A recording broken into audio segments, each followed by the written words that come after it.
I saw on my YouTube studio page that my viewers tend to like 35mm film cameras. So this is a recent acquisition, I got it for free yesterday from a family member.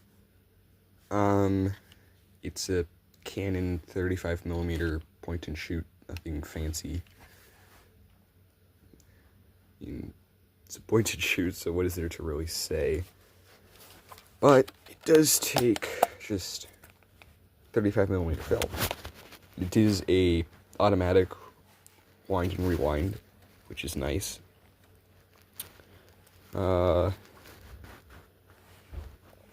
It's a decent camera.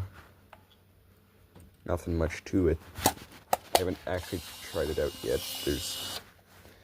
Because I used up all my film already.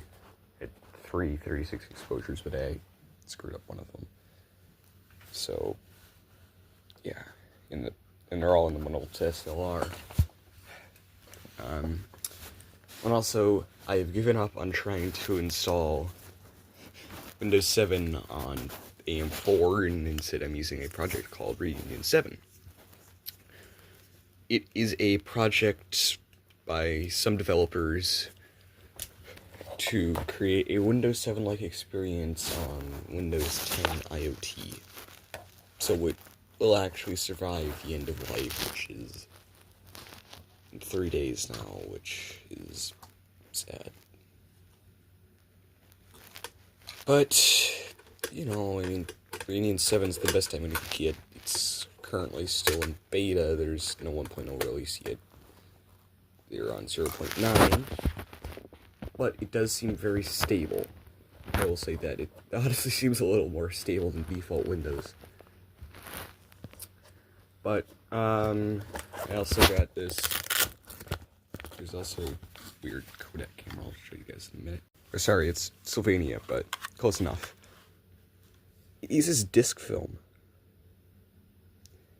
Yeah, it uses disc film.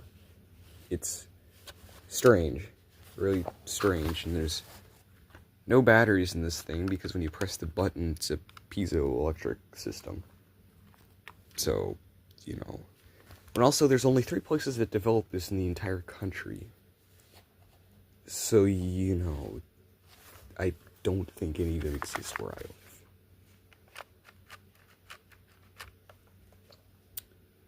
And also, there's no flash, but this is where your flash would go.